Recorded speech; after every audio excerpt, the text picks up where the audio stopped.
My wife, Cora, is a stay-at-home mom. Our daughters are 1 and 3 years old. Cora's mother, Lois, spends a lot of time at our house. She has been divorced twice and seems to be dating again. She lives in the basement of her sister and brother-in-law's house. I don't know where Lois gets her money from, but she doesn't live luxuriously. Lois drives a car, which worries me. Sometimes she drives the kids and Cora to doctor's appointments. Some days, Lois stays here long after the kids go to bed.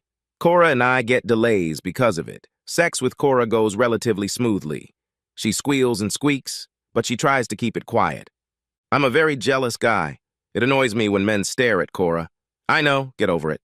Men will mentally undress women. That's life. When Cora turns us on with a slow striptease, I count my blessings. The thought that someone else might enjoy it just pisses me off. I do my best to make sure Cora doesn't want anything else. Wednesday night, I sat in my hotel room and worked. I was putting the finishing touches on my presentation. After checking for errors and such, I was pleased with the result. As with any presentation or story, an editor would not have been out of place. Since I was on the road, this was not possible. Nevertheless, it went so well that I had time to run to a restaurant and eat. My job doesn't involve a lot of traveling, or if it does, it's short. Today, I left home at noon. Tomorrow, I'll give a presentation, have dinner with a client, and take a red-eye flight home around 3 in the morning. Friday is my day off, and that usually leads to great sex. While I was eating dinner, I get a call from my neighbor Bert. We help each other with yard work and play golf a couple times a month. He has a truck that I take when the need arises. I am good with numbers and help him with his taxes.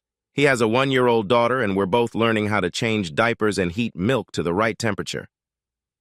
Hey, Alex, nice wheels. When did you buy them? What makes you think I bought a new car?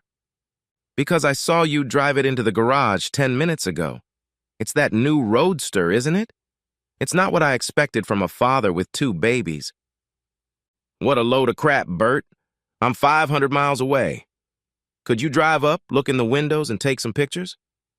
And get arrested? Sorry, man, I ain't gonna do that. What I will do, though, is let the air out of that motherfucker's tires. Is the key still in the fake rock by the birdbath sunroom? Yeah, go around back and use the door that leads right into the garage. When he tries to drive away, I'll give you some pictures or maybe a video. Deal? I owe you big time. I couldn't eat. What I was imagining was tearing me apart. Having no swimsuit, I went swimming in just my underwear. When that exhausted me, I sat in the hot bath. The thoughts in my head made me lose track of time. Someone pulled me out of the hot tub. I wasn't passed out, just barely conscious. At least, they hadn't called an ambulance. Taking a dip in the cool pool, I regained my footing. Walking back to the room, I grimaced as I wondered how to turn on my laptop. Checking my phone, I found there were no calls or messages from anyone. My heart clenched. He must still be there. Should I call? Hell yeah, why not? When Cora answered, her voice sounded perfectly normal. Hey, babe. How was your flight? How's your hotel? It's fine. What's going on? Just putting the kids to bed. How about you? Finished getting ready for tomorrow and had time for a swim. That's good.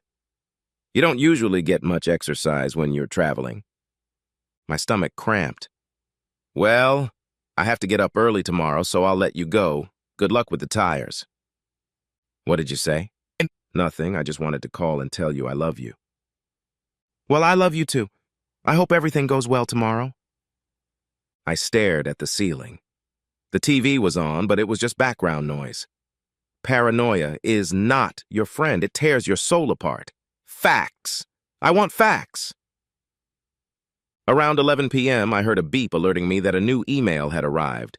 I looked at the screen, and Bert's letter was staring at me like a rattlesnake. Did I really want to see the pictures? I heard my cell phone buzz. The caller ID said it was Cora. I switched to messages. I was stalling for time. The realization that I had to figure this out wasn't helping. Could I put it off until after the presentation? Would I be so distracted that I would be ineffective? I'm good at what I do, at my job. It happened because I'm determined. Stop procrastinating. Look, react, think again, and then act. I opened the letter. The guy was clearly older than me. Since he was wearing a coat and cap and the time was nighttime, it was hard to guess his age. The video Bert took showed the guy looking at his flat tires in a frenzy. He pulled out of that garage and stopped in the driveway. Cora and Lois were standing at the front door. The man was talking on his cell phone and stomping around. Suddenly, Cora shrieked, covered her mouth with her hands, and quickly headed into the house. The video ended. I answered Bert, thanking him for a job well done. My phone buzzed again. It was Cora again. I thought I should listen to the first message and let her leave a second. The first message had panic in her voice. "Alex, call me, please, please call me." Under normal circumstances, I would have called back immediately, thinking it might be about the kids. My phone beeped that I had another voicemail, but before I could listen to it, Bert called. "Hey, man, I've got 4 tire cores for you. I wish you could see them." It went from me being pissed about the tires to me realizing what it meant. I heard both ladies shriek. Cora was sobbing hard when she came out of the house the second time. "Have you heard anything about her?" "Yes, she's left 2 messages so far. As we speak, she's calling again. I'll get to the messages too." "So you took the core out completely?" "Of course. Did you expect some shoddy work? The tow truck just showed up. I think it'll be on its way soon." "Thanks again for that and for the video. I think it's time to talk to Cora. I'll call you tomorrow and tell you all about it." Taking a deep breath, I listened to the second and third messages from Cora. Like the first, no information, just a request to call. My call was answered on the first ring. "Alex, are the kids okay? You sound like you're in a panic." "The kids are fine. I needed to tell you something." "You're all panicked because you need to tell me something. I only talked to you a few hours ago. What could have changed?" There was sarcasm in my comment. "Mom had a visitor and someone let the air out of his tires. I just wanted you to know that he was Mom's guest." "Well, if he came over after I talked to you, I can believe it. Tell me, when did he arrive?" "Alex, he's Mom's guest. You knew he was here when you called earlier. You said something about tires then. That didn't make sense. I should have mentioned it. Let me get my mom and she'll tell you." "Don't. She'll cover for you regardless of the facts. I have a busy day tomorrow. Put my clothes in the spare bedroom. I'm not going to rush home tomorrow night. I'll see you in a few days. Please don't call or write." "No, Alex. He was my mom's guest. Good night." I cut the call short. A few minutes later, Lois called, which went to messages. I turned the phone off. This hotel was too expensive, so I booked a cheaper one near the airport for tomorrow night. It cost a few bucks to reschedule my flight for the next day. I was no longer in a hurry to get home. My heart ached, and my brain was busy working through all the conspiracy theories. Add to that stomach cramps and a rapid pulse. It was going to be a long night. The presentation with the client went better than expected. I expect to sign the contract as soon as the legal department makes the final changes. Dinner was enjoyable. I found myself looking at each woman a little differently. Checking into the next hotel, I turned on my cell phone again. Lois had called a few times, but at least Cora was respecting my wishes. There were also emails from Lois. I didn't bother listening to the voicemails or reading the texts. Instead, I called Bert. "Hey, Bert, is it a little quieter here today?" "Yeah, there was a lot of yelling last night. Cora and her mom were fighting a lot. Mom left around midnight and still hasn't come back. The roadster was fixed right after we talked. He kicked the tires driving away from here." So Cora says he was a guest of her mom's. What do you think? He was definitely older. I think it's possible. The guy was so angry that both women kept their distance. I think he said something like, "I'll call you," when he left. My battery was getting low, so I turned the video off. I hope you got what you wanted to see. You did good. That's a very cool set of wheels. It's a rental or company car. It had some paperwork issues that the tow truck driver demanded. I think it was some kind of road insurance. Makes sense. I know exactly where all my papers are. Me too. Are you driving home today? I've put it off. I'll be back by lunch tomorrow. Can you have Cindy check on Cora's condition? No problem, man. Let's have a beer or two over the weekend. A half hour later came a text from Bert. Cindy says Cora's eyes are red and puffy. She talked to her for a while, Cora was crying and sobbing the whole time. Cindy thinks she is telling the truth. Just thought you might be interested to know. I felt a little lighter in my heart. Turning on my laptop, I reread the emails from Lois. She was apologizing, taking all the blame, and doing whatever was necessary to prove Cora's innocence. Really, there was nothing in the letter that would help. What else was she going to say? If he was Cora's friend, then that was exactly what her mother would do to protect her. What if it was a threesome? I had to stop thinking about shit like that. My stomach cramped again.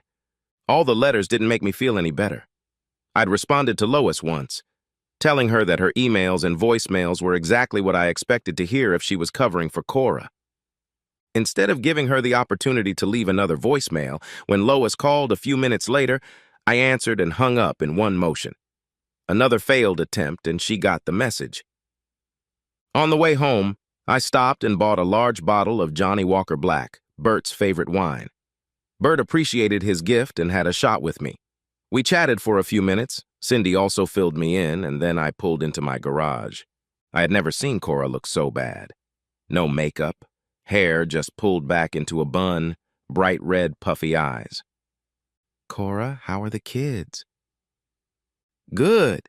It's about time to get them up. How was your trip?" "Productive. I think we got the contract. Smells good. What's for dinner?" "Lasagna, salad, and bread." I woke both kids up and enjoyed their love and attention. With the elephant in the room, we would have to wait until the kids went to bed. Dinner was excellent. Cora's phone rang several times. She showed me the caller ID, and both times it was her mother.